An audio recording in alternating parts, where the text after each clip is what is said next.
اور حضرت عائشہ نے کہا تھا اپنے دور میں عورتیں جب مسجد نبوی میں آ رہی تھیں تو کہتی تھیں کہ اگر رسول اللہ صلی اللہ علیہ وسلم آج زندہ ہوتے وہ دیکھتے تو عورتوں کا مسجد میں جانا بند کرتے تھے.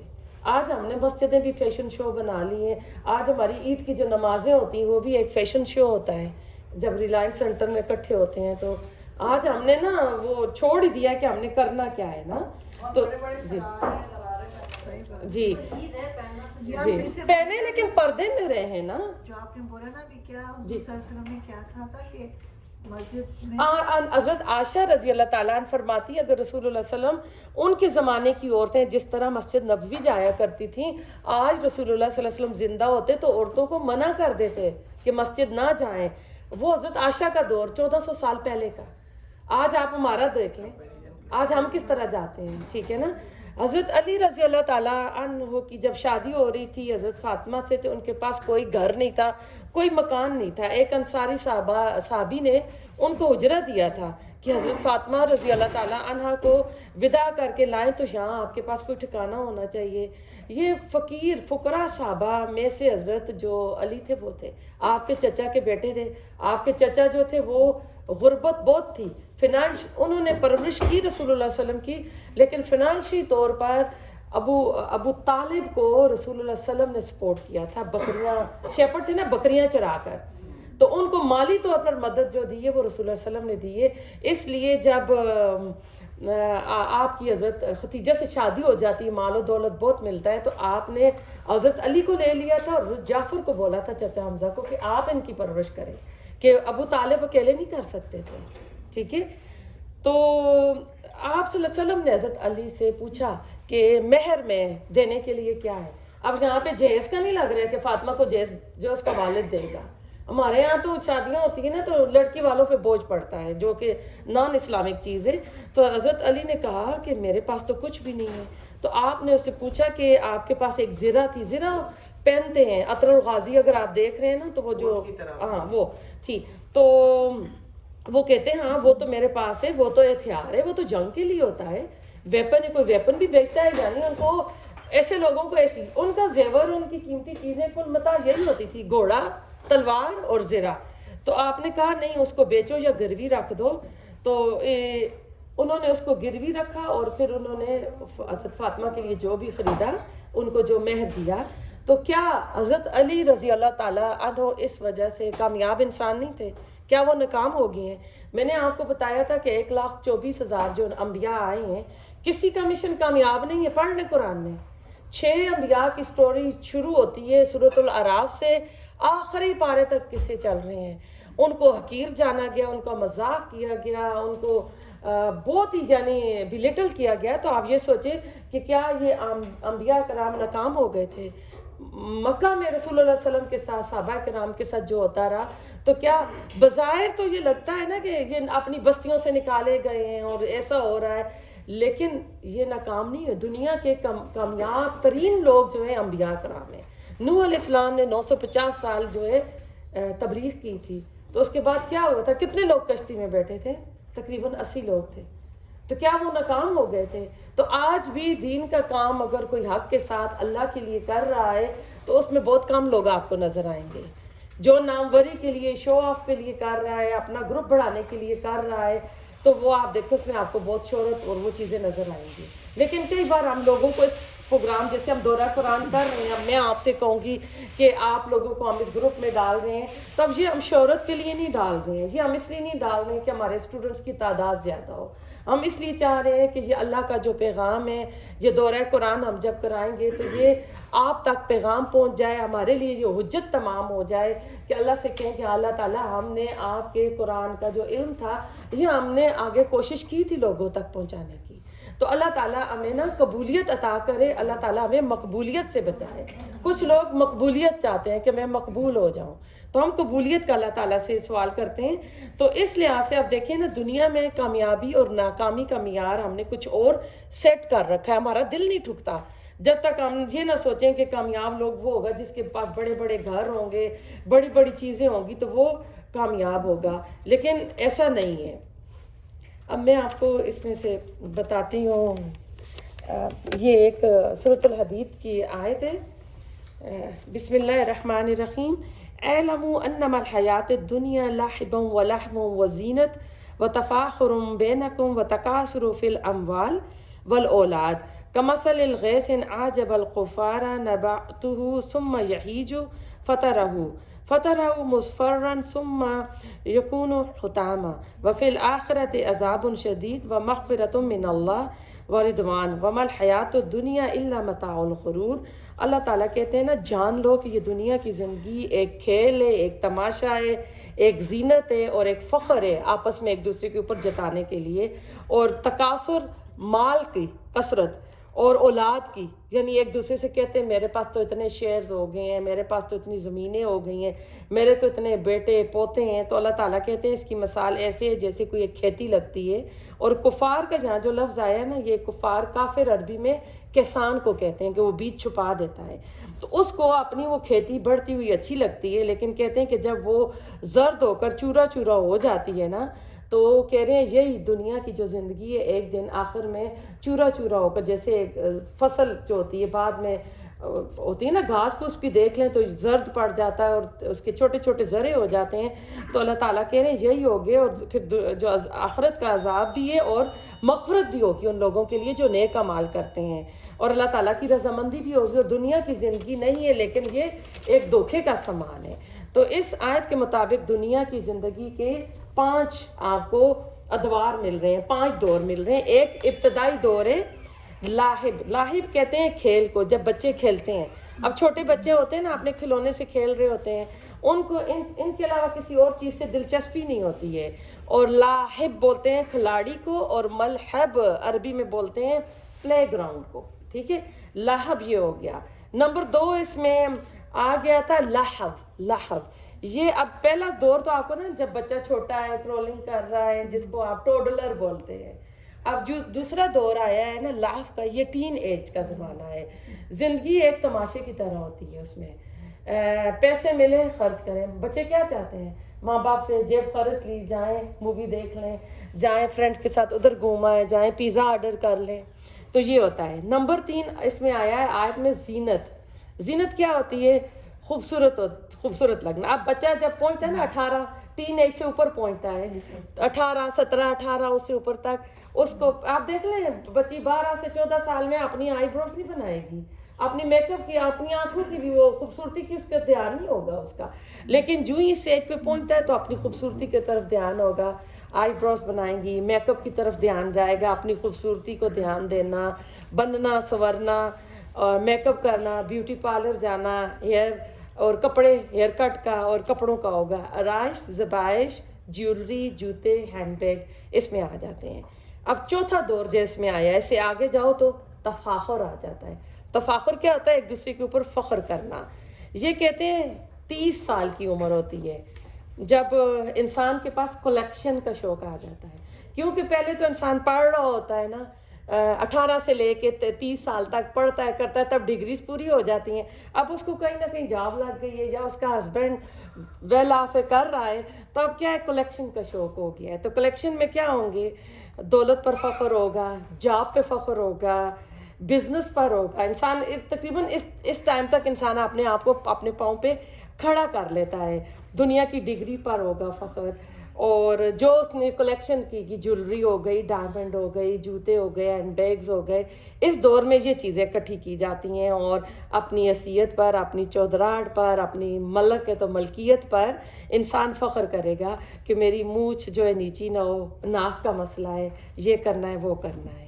تو پھر 5واں جو دور آئے گا اس میں، اس عمر میں مال اور اولاد کی تکاثر آیا نا 5واں اس میں، تو مال اور اولاد کی کثرت ہونے لگتی۔ اب ایسا ہے نا کہ یہ دور جو ہوتا ہے یہ 40 سے اوپر سے ہوتا ہے اور اوپر تک چلا جاتا ہے، تو اب ایسا ہے نا بچے بھی ہو گئے، بچوں کی شادیاں بھی ہو گئی ہیں 50 سال تک، تو اب کیا ہے کہ اب وہ خود تو اب اتنا کمانے کے لائق نہیں ہے، اب ریٹائرمنٹ کے چکروں میں ہیں، تو اب اس کے بیٹے تھے، 5 تھے، 4 تھے، 3 تھے، بیٹے آ گئے ہیں، اس کے بازو بن گئے ہیں، اور وہ ظاہر پہلے جمع کر کے بناتا رہا، زمینیں جائیدادیں بھی بنا لی ہیں اس کے پاس، اب پوتے بھی ہیں، تو اب کیا ہے، فخر ہوگا، میرے اتنے پوتے ہیں، اگر دیکھیں نا کاؤنٹ کریں اتنے نواسے ہیں، میرے پاس اتنا مال ہے، میرے اتنی زمینیں ہیں، میرے اتنے مربع ہیں، میرا خاندان اتنا بڑا ہے، اور پھر یہ جائیداد پر فخر ہے، سٹورز پر فخر ہے، فیکٹریز پر فخر ہے، اگر ہوٹلز ہیں کسی کے اس پہ، اگر اپارٹمنٹ کمپلیکس ہیں، فلیٹ جو ہوتے ہیں نا وہ ہیں،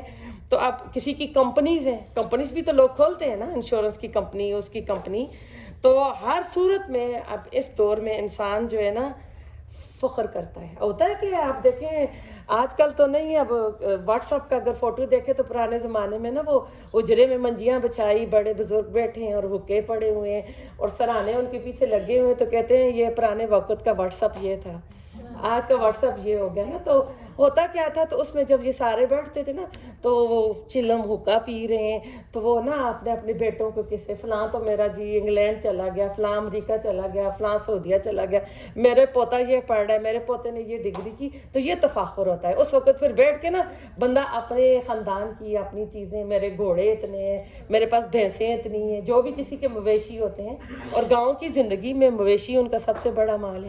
اور آج کل کیا ہوتی ہیں، گاڑیاں ہوتی ہیں کہ ہم نے یہ گاڑیاں رکھ لی، جو شوق ہوتا ہے انسان اس حساب سے رکھتا ہے. تو اس وقت وہ پیسے تو اولاد کما رہی ہے یا اس نے جہاں انویسٹمنٹ کر دیے، پیسہ تو اب آ رہا ہے نا، تو اچھی بات ہے، کرنا چاہیے. کیونکہ حضرت سلیمان علیہ السلام کی جو بادشاہ کی کنگڈم تھی، تو اس کو کہتے تھے کہ اس میں اللہ تعالیٰ کو پاتا ہوں. تو ان نعمتوں کو اگر آپ نا حلال طریقے سے کما رہے ہیں، اور ان نعمتوں کو، آپ کے پاس کمپیوٹر ہے، آپ کا اسمارٹ فون ہے، اس پہ آپ قرآن کی کلاسز سن رہے ہیں، یوٹیوب سے اسلامک لیکچر سن رہے ہیں، آپ ٹک ٹاک پہ وہ ایسے ہی خواہ مخواہ ٹائم ویسٹ کرنے والی چیزیں نہیں دیکھ رہے اور ہنس رہے ہیں، اس نے یہ کیا ہوتا ہے کہ فضول چیزیں لوگوں نے لگائی ہوتی ہیں. لیکن آپ اس میں اگر کوئی کام کر رہی ہیں، سیریس بامقصد کام کر رہی ہیں نا، تو آپ کے عمل نامے میں اکٹھا ہو رہا ہے. تو ہم نے حدیث کا ایک مفہوم ہے کہ 2 لوگوں پر رش کرو، جس کو اللہ نے مال دیا صبح شام وہ مال خرچ کرتا ہے، اور نمبر 2 جس کو اللہ تعالیٰ نے دین کا علم دیا اور صبح شام اس دین کے علم کو خرچ کر رہا ہے.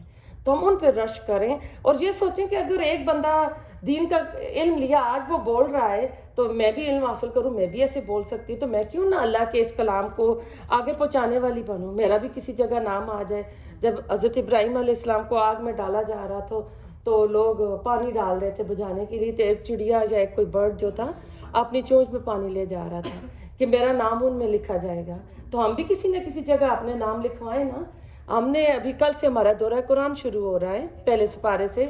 زوم کی جو آئی ڈی ہے، چیزیں ساری آپ کو حریم نے گروپ میں ڈال دی ہیں، تو ہم آپ کو نمبر لے کے آپ کو اس میں بھیجیں گے. رمضان کے بعد کیٹی کی مسجد میں ہم لوگ اقصی مسجد میں نیا ہم قرآن کا کورس شروع کریں گے. ایوری تھرسڈے ہوگا 11 o'clock سے 2 o'clock تک. تو اس میں بھی آپ آئیں، جو بھی آپ بہنیں اور جو بھی جاب کرتی ہیں، اپنی جاب سے اس دن چھٹی لے لینا آپ.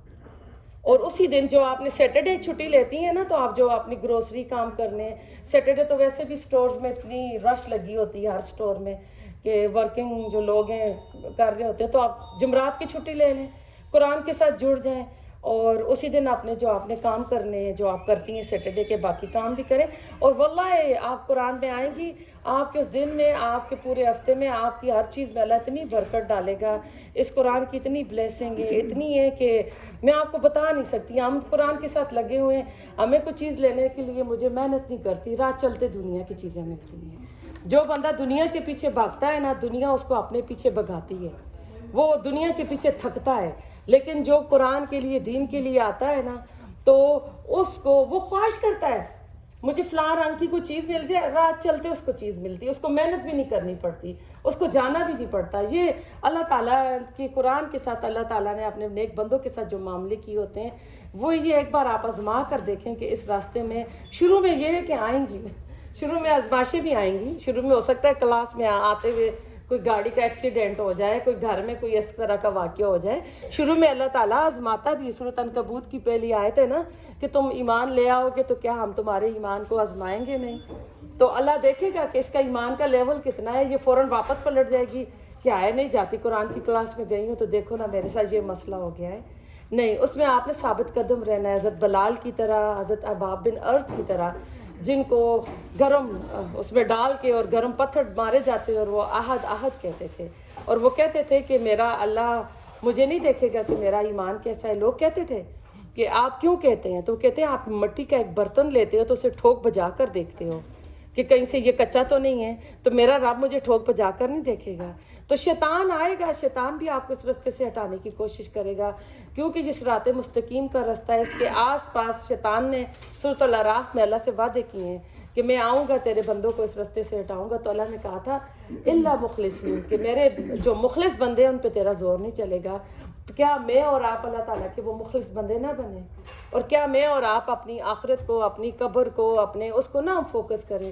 دنیا کے گھر تو کسی وقت بھی نہ موت کا پروانہ آئے گا، چلے جائیں گے، یہ یوں ہی رہ جائے گا. پھر کوئی اور آ جائے گی اس گھر میں. کوئی آدمی نہیں بیٹھتا انتظار کرتا بیوی کے لیے. کوئی روئے گا 1 سال، زیادہ سے زیادہ 1 سال روئے گا. وہ کہے گا ضرورت ہے، وہ کرے گا. وہی آپ کی جو چیزیں ہیں نا پھر کوئی اور آ کے استعمال کر رہا ہوگا. پھر کیوں نہ اپنی آخرت کے گھر کے لیے تیاری کرو، اپنی قبر کے لیے تیاری کرو کہ وہاں پر میں اللہ اپنے لیے کچھ کر سکوں. ہم دنیا میں ایسے ہی تھک رہے ہیں، خواہ مخواہ تھک رہے ہیں. ایک حدیث کا مفہوم ہے ابن آدم کے پاس اگر ایک سونے کی وادی ہو تو وہ دوسرے کی تمنا کرے گا اور اس کا منہ جو ہے مٹی سے بھرے گا. سکندر اعظم فوت ہوا اور ایسے بہت سارے بڑی بڑی ہستیاں ہیں جن کے اگر آپ کاؤنٹ کرو تو نام آتے ہیں. انہوں نے کہا تھا کہ ہمارے ہاتھ جو ہے نا مرتے وقت کھلے رکھنا، کہ دنیا والوں کو پتہ چلے کہ پوری دنیا کو جو فتح کرنے والا تھا وہ خالی ہاتھ جا رہا ہے. تو سورت اس آیت کے آخر میں اللہ تعالیٰ نے بارش کی مثال دی تھی کہ سبزہ جب اگتا ہے تو کاشتکار کو اچھا لگتا ہے. تو جیسے بیٹا ہوتا ہے، پھر پوتے پوتیاں نواسے ہوتے ہیں، اور بچوں کے بچے تو بہت ہی عزیز ہوتے ہیں، وہ تو بہت ہی ہیں. تو فصل لہرا رہی ہوتی ہے تو وہ بڑا خوش ہوتا ہے. پھر کہتے ہیں وہ فصل زرد ہو جاتی ہے، فصل کی کٹائی ہو جاتی ہے، چورا چورا ہو جاتا ہے، وہ اپنا بڑھاپا آ جاتا ہے، بندہ نہ چل سکتا ہے، نہ کوئی ویل چیئر پہ چلا جاتا ہے. تو یہ انسانی زندگی ہے. یہ انسانی زندگی کے 5 جو ہیں دور ہیں. اور یہ ہماری ہڈیاں جو ہے نا پھر قبر میں جا کے وہ جو ہے نا چورا چورا جو ہوتی ہیں نا، جو اس آیت کے آخر میں آیا، وہ آخر میں پھر جا کر چورا چورا ہو جائیں گی. تو دنیا سے محبت کرو جتنی اس کی ضرورت ہے، جتنا مطلوب اور مقصود ہے وہ کرو. اپنی آخرت کو فوکس کرو. سمارٹ بندہ ہوتا ہے نا، اگر آپ ایئرپورٹ پہ بیٹھی ہیں، آپ نے کنیکٹڈ فلائٹ لینی ہے، آپ کا 4 گھنٹے کا سٹے ہے، آپ کا کہیں ٹرکی قطر ایئرپورٹ پہ تو کیا وہاں آپ اپنی قیمتی چیزیں رکھ کے بیٹھیں گی؟ آپ اپنا بیگ ہاتھ میں رکھیں گی نا کہ ابھی مجھے جانا ہے گیٹ. پہلے تو آپ کچھ کھائے پئیں گے تو فوراً گیٹ پہ پہنچیں گے کہ وہاں جا کے تسلی سے جو بھی کرنا ہے وہاں کروں کہ اگلی فلائٹ مجھے لینی ہے. تو یہی حال ہے. ہمارے بھی آخرت کے ویزے لگے ہیں تو ہم نے بھی جو اپنی فلائٹ لینی ہے قبر کی طرف ہم نے جانا ہے. تو پھر اس دنیا میں رسول اللہ صلی اللہ علیہ وسلم نے کہا تھا نا مجھے اس دنیا سے کیا لینا، میں تو ایک مسافر کی طرح ہوں جو درخت کے نیچے تھوڑی دیر سستانے کے لیے رک جاتا ہے. تو جو درخت کے نیچے تھوڑی دیر سائے میں رکے وہ وہاں پر گھر، اعلیٰ فرنیچر، اعلیٰ چیزیں تو نہیں ڈالتا نا. ٹھیک ہے ڈالیں، ضرورت ہے وقت کی، میں منع نہیں کرتی ہوں، میں نے خود ڈالی ہوئی ہیں لیکن اس کے ساتھ اللہ تعالیٰ کا بھی حق پورا کرو، اس قرآن کا بھی حق پورا کرو. ایک قرآن ہے اور ہماری عمریں دیکھیں اس میں اگر ہم قرآن کو تجوید کے ساتھ پڑھ نہیں سکتے، اگر ہم اس قرآن کا ترجمہ ہمیں نہیں پتہ کہ قرآن کیا کہہ رہا ہے. اس رمضان کے مہینے کل سے ہماری کلاس شروع ہوگی، اس میں ہم با محاورہ ترجمہ اور بریف تفسیر کریں گے. ہر روز 1 سپارہ ہوگا. آپ آئیں، جوائن کریں، اور یہ نہ سوچیں کہ صرف رمضان میں ہی قرآن ہے. اس کے بعد بھی آپ ایک دن، ہفتے میں 1 دن ہے ہونا تو یہ چاہیے آنا نہار آنا لیل، کہ صبح اور شام کی گھڑیوں میں یہ قرآن کھلنا چاہیے. اللہ مان اس وقتی کہتے ہیں جب ہم کہ یہ قرآن میں ہمارا ساتھی کیسے بنے گا، اور یہ قرآن ہمارے حق میں حجت بنے گا یا ہمارے خلاف حجت بنے گا. یہ قرآن ہمیں ہماری جنتوں میں پہنچا کر آئے گا. تو اپنی منزل کو آپ فوکس کریں. موت سے بچنا ناممکن نہیں ہے، موت تو آئے گی. بادشاہ کو بھی آئی ہے، انبیاء کو بھی آئے گی، کوئی فقیر ہے تو اس کو بھی آئے گی، اگر کوئی بہت بڑا ڈاکٹر ہے نا تو اس کو بھی آئے گی. یعنی موت کو ہم میں سے کوئی دنیا کی سپر پاور بھی اس موت کو اپنے آپ سے ہٹا نہیں سکتی ہے. تو ہم نے کرنا کیا ہے کہ ہم ابھی سے ہوش مندی کی زندگی گزاریں، عقل مند ہو جائیں اور اپنے آپ کو اللہ کے لیے، اپنے آپ کے لیے فوکس کریں. اللہ ایک حدیث قدسی ہے کہ دنیا کے تمام جو جن و انس ہیں نا وہ اللہ تعالیٰ کی عبادت کرتے رہیں، کچھ بھی نہ کریں، ہر وقت عبادت کرتے رہیں تو اللہ تعالیٰ کی بادشاہت میں کمی نہیں آئے گی. اور اگر یہ تمام آدم علیہ السلام سے لے کے دوزخ تک تمام جن اور انسان اللہ تعالیٰ کی نافرمانی کرتے رہیں تب بھی اللہ تعالیٰ کی کنگڈم میں کوئی کمی نہیں آئے گی، فرق نہیں آئے گا۔ تو اس سے کیا پتہ چلتا ہے جب ہم کوئی عبادت کوئی کام کرتے ہیں ہم اپنے لیے کرتے ہیں، اللہ کو نہیں ضرورت ہے، اللہ تو بادشاہ ہے۔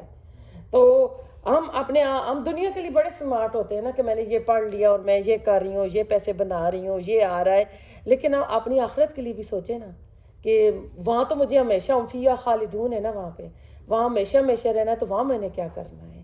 تو اللہ تعالیٰ ہم سب کو عمل کی توفیق عطا کرے۔ ربنا تقبل منا انک انت السمیع العلیم وتب علینا انک انت التواب الرحیم۔